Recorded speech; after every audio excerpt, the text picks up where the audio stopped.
Nunca pensé que el principio del fin de mi vida iba a llegar envuelto en algo tan pequeño, tan cotidiano, tan aparentemente inofensivo. No fue una llamada a medianoche, no fue una foto explícita, no fue un mensaje que yo encontrara por accidente.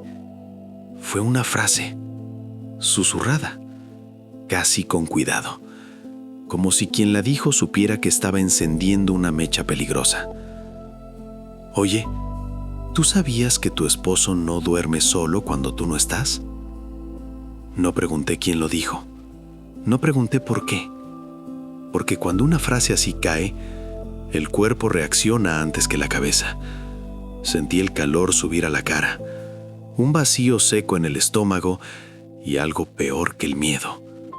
Una certeza incómoda. Esa sensación de que algo llevaba mucho tiempo ocurriendo sin que yo lo supiera y que, quizás, yo había decidido no ver. Mi nombre no importa. Lo que importa es que llevaba 8 años casada. 8 años de una vida normal, ordenada, predecible, sin grandes sobresaltos visibles.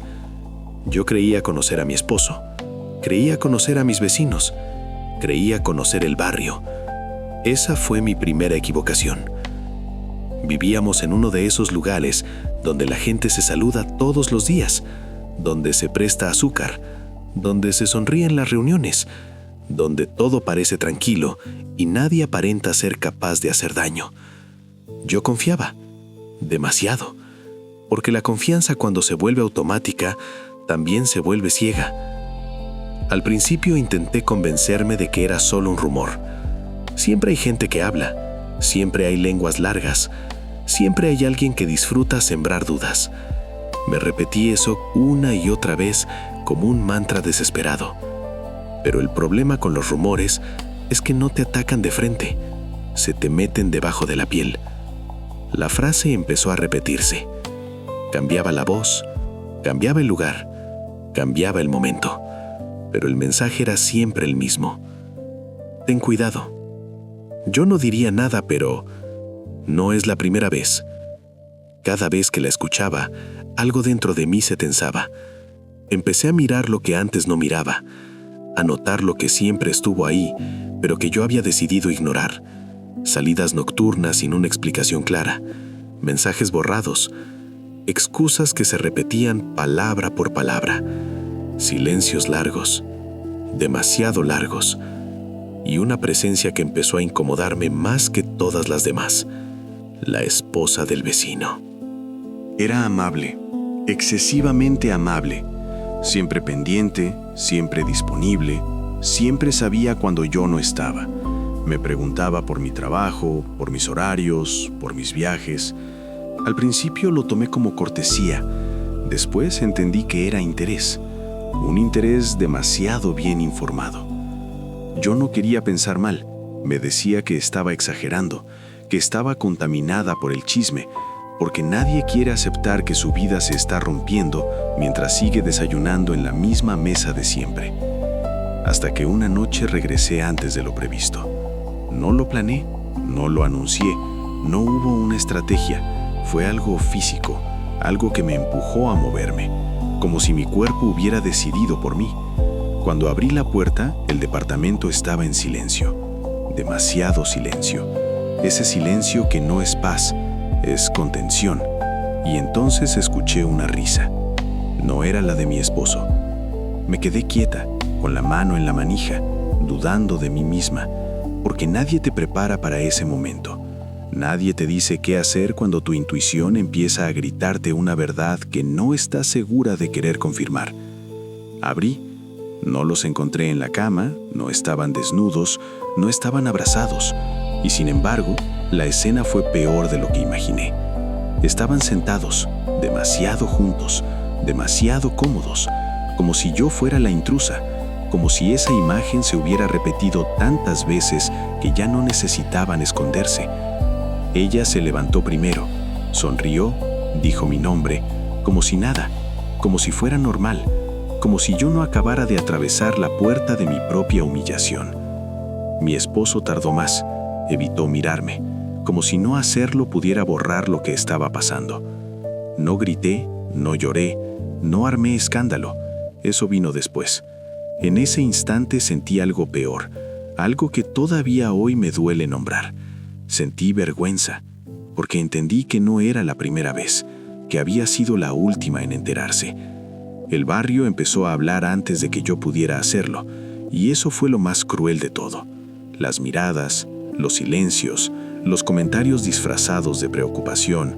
El chisme ya no era un rumor, era una historia completa, con detalles, con versiones, con opiniones. Una historia que todos conocían, menos yo. Descubrí que se veían cuando yo trabajaba, que usaban excusas ridículas, que no se escondían demasiado, porque cuando crees que nadie va a decir nada, te vuelves imprudente, y cuando te sientes protegido por el silencio ajeno, pierdes el miedo. La confrontación fue sucia, larga, dolorosa. Él negó, ella lloró. Después cambiaron los papeles. Ella negó, él se quedó callado. Al final, la verdad salió sola, como siempre. No fue una confesión noble, fue una rendición, el cansancio de sostener una mentira que ya no se podía defender.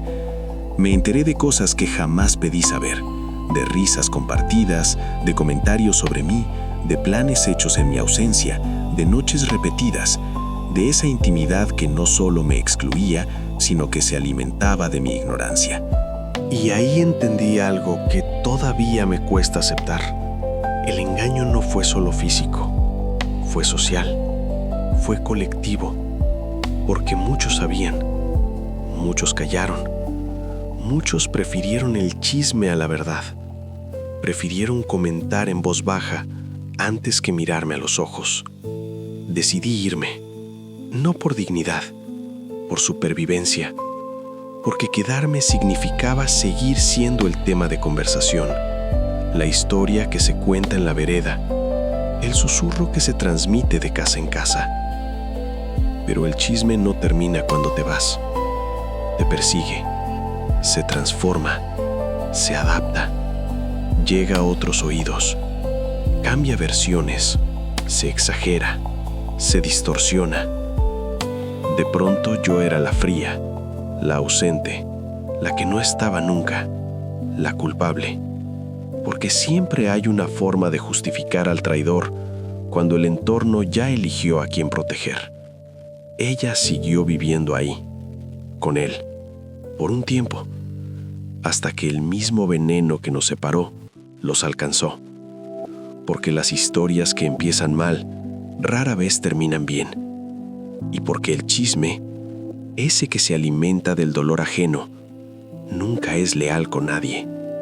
Hoy ya no vivo ahí. No los veo, no los escucho. Pero el daño quedó.